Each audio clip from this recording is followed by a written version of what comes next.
So welcome back to the All About You podcast, and I'm here with Pier, and we are continuing our travels, and we are going to Houston in the US of A. So Pier. Well, Sheila, so a completely different environment from a cold climate area.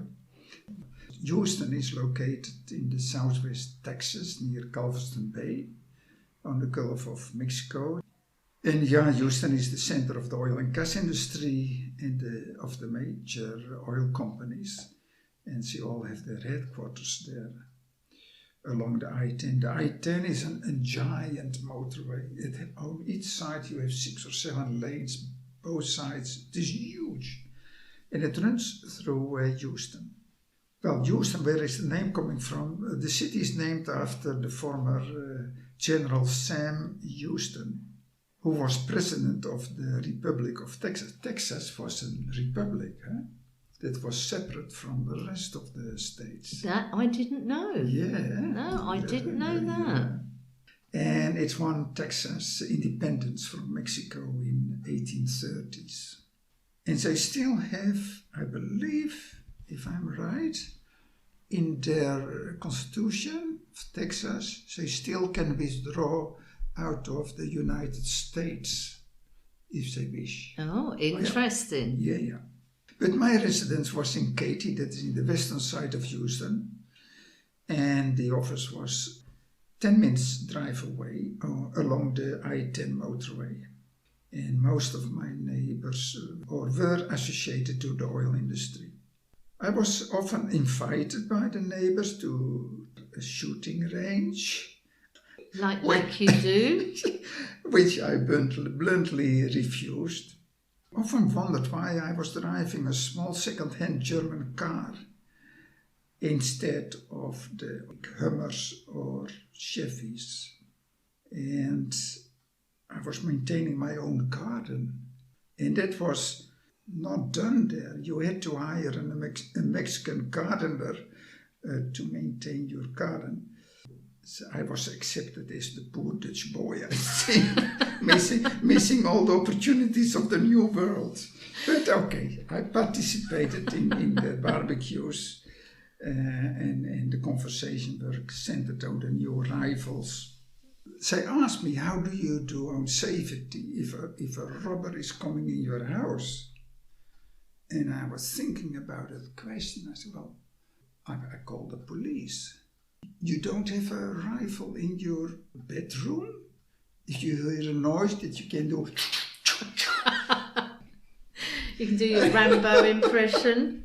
No, I didn't touch a rifle. I've never touched a rifle, so no. Soon after arrival there, because I came there in February 2006, the famous Rodeo started in Houston. That's an annual festival of 3 weeks taking place in March. So lots of cowboy hats and cowboy boots and shows with horses, cows, sheep, all sorts of animals. Very nice for children as well. So Pierre, I have to ask, so okay, you maintained your own garden, you didn't have a rifle and you had the nickname of the poor Dutch boy. I've got a vision of you stomping around in cowboy boots and a Stetson hat. Did you go down that route? No, I did not have cowboy boots and I didn't wear a cowboy Didn't have your hat. 10-gallon Stetson hat then? And I bought here in Valencia, but here you have a kind of Panamanian hat. Panama hat, absolutely. Panama, Far more stylish than 10-gallon Stetson. Yeah, the Rodeo was an annual recurring event, was very nice, especially in the evenings. So you had famous country music singers. But Houston is big, and very interesting places. One was the NASA Johnson Space Center, an attraction what needed several visits in order to see all the impressive space technology like rockets, spacecrafts, mission control center, the food supply center for the astronauts, the pills. Very impressive, yeah. And another nice area was the theater district. Huge. And the car park, because in Houston they have a public transport system, but it is not sufficient for the millions and millions of people living in Houston. And they like cars, so yeah, they had a huge car park.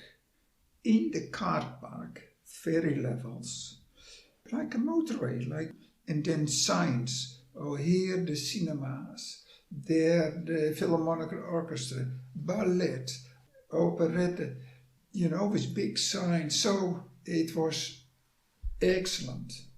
Not like what I am used to in big cities, that after a performance you stay in a queue for an hour or so. No, it was very well arranged. The car is very important. Yeah, the car is king, isn't it? If you go to a supermarket, that car park system is huge.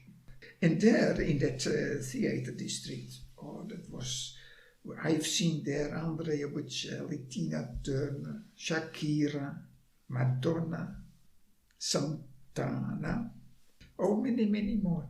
And also nice ballet groups like in this Christmas, the Nutcracker in the Swan Lake. Wow, that's quite an impressive list of artists you've seen. So we had it in London, but was more or less concentrated on the musicals.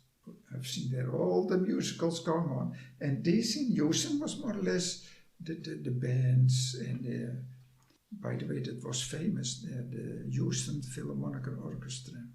But of course, outside Houston, there is a lot to see. The nearest by is Galveston Island. Galveston Island is connected with the mainland only with one bridge. And it is the only beach attraction for the Houstonians. So you can imagine that we spent several times long hours in the traffic queue to reach the beach. But Galveston Island was a nice island. And now I'm coming to the storms, because Galveston Island went through a huge storm.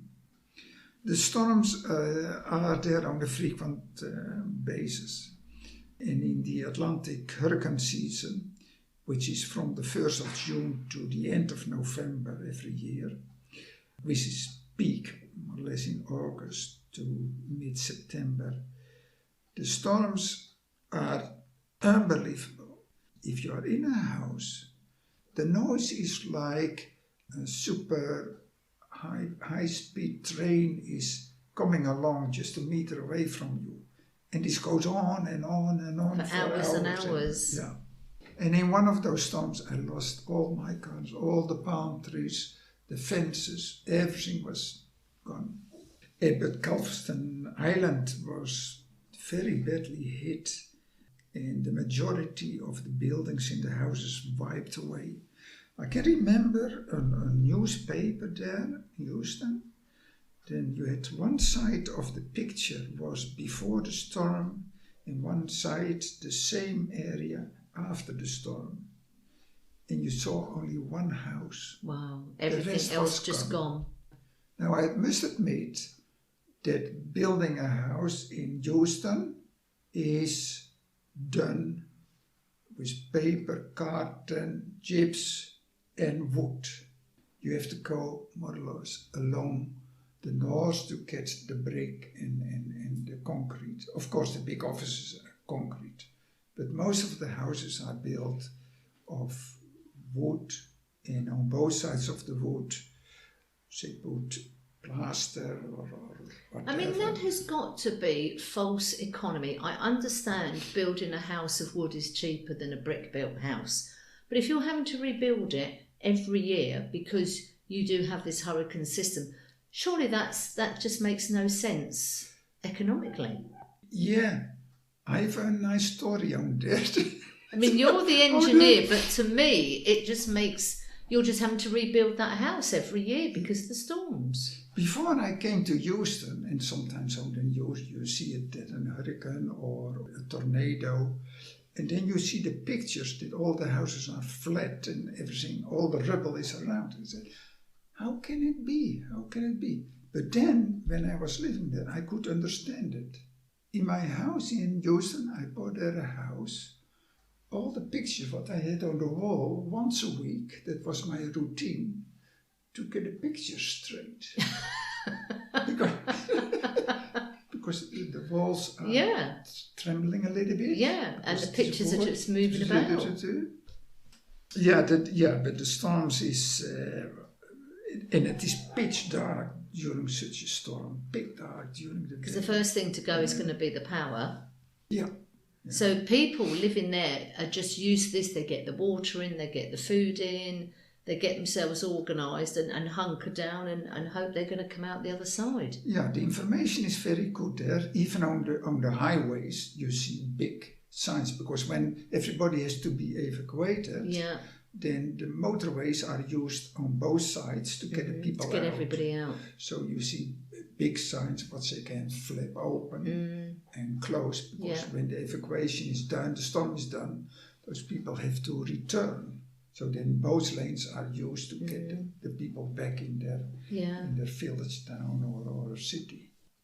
Another nice place is San Antonio. San Antonio is just 4 hours drive from Houston to the west. By the way, distance in the USA is not a problem. Everybody is used to drive for miles. In another area like in Aruba, and the distance from the north to the south is only 25 kilometers. People in the south are not coming to the north, that is too far away. And I can remember in Holland, people from the west hardly come in the east, and it's only 2 hours drive. But this vast land, people are driving. Hours and out. They'll do, 1,000 kilometres is nothing. Yeah, absolutely. So one place was San Antonio, a very cozy town with many canals in downtown. And along the canals you have the bars, restaurants and music ongoing. And they have there the Alomo, that's an 18th century Spanish mission. And that is preserved as a museum and marks the infamous 1836 battle for Texan independence from Mexico. Worthwhile visiting that place, And of course, you have New Orleans along the Mississippi River. It was like you were back in France, the typical French houses in the French corner. French houses with the balconies. The French Quarter is famous for the jazz festivals and the annual Mardi Gras. This carnival is famous for their costume parades and street parties. And to have a place on one of the balconies to see the whole parade coming along, you have to book that in advance, because the people, the owners, are renting that out. Renting their balconies, You have to do this a year in advance to have a spot there on the balconies, and of course the rest of the states was not forgotten, so trips to Las Vegas, San Diego, Washington, Chicago, and then you have the many natural parks. The nature there is so diverse and beautiful. Again, I have to say something about my work, otherwise the people don't believe me that I work there. So I was concentrating on advising other shell companies in the Americas. So there was South America, North America, Canada, including Alaska, our new projects. I had to do data book exercises. When you want to buy a session somewhere or a small oil company, you do a data book exercise. You look in the data, see what they have. Is it okay economically? Can we use capital investment for that? So that is so you're looking at the company, see what the financial value is. And so. And whether you have in the end a yes or a no. Yes. Right, so I was involved in that. I did lecturing. Now, I have to tell you about this.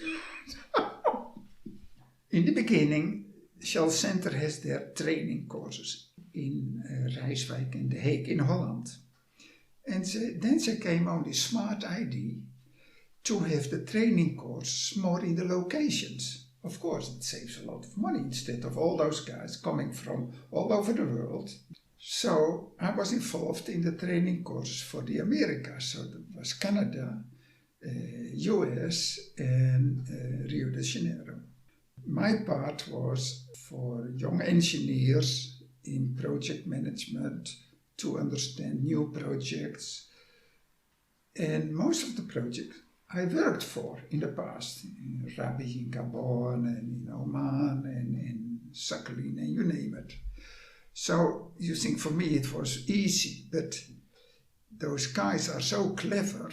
So, okay, during the day, what they have to do, and then in the evenings they have to work on that, and then in the morning we discuss the outcomes. So we're in groups, 3, 4, 5 groups. But those guys are so fast that going away from the lecture, we had a beer in the bar there, and then by the time I was in my room, pop, I got already the outcome of a few of those groups. And I had to work on that to present it back the next day to yes. groups. And sometimes I had a nice small eyes, but I tried to be brave and said, well, okay, boys, you had a good evening and this is the result. Oh. Anyway, so it wasn't quite what you had planned then? Oh, but it was nice, And then you can see how those young boys and girls... Yeah, how they developed over time. Developed and how they picked that up. So in that time I spent a lot in aeroplanes reviewing and writing reports. In one of those occasions I was part of a technical review team for a concession in the desert of Egypt. So we went there with a team of expertise, and that was a French company, I think, And they were not used to high pressure gas. They were used to drill, get easy oil out in a truck, But then they discovered high pressure gas and they couldn't deal with it. So they put it on the market and boom, we came in. And after a couple of trips from Houston to Egypt to mature the reviews and the reports, finally we said, okay, it is good for Shell to invest. And then Shell Egypt asked me to join them in the development of that team. So, what did we do? So in June 2011, I was transferred to Egypt. I had a job in Egypt. But before leaving Houston, we braved ourselves in a hot air balloon ride near Houston, ending in drinking champagne with the pilot of the hot air balloon. That was nice. So that sounds a perfect end to celebrate your time in Houston. Yes. And nice. Next we're off to Egypt. Egypt, wow. Yes. Thank you, Pier. Welcome to the All About You podcast. My name is Sheila and I am your host. In this podcast, I invite people to tell their stories of their travels, hobbies and passions. These podcasts are also now available on my All About You YouTube channel.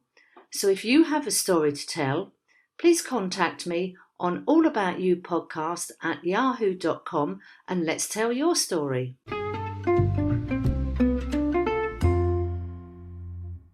I hope you enjoyed the conversation. Please subscribe on whatever platform you are using. It is free, and if you would like to tell your story, please contact me on allaboutyoupodcast@yahoo.com and let's tell your story.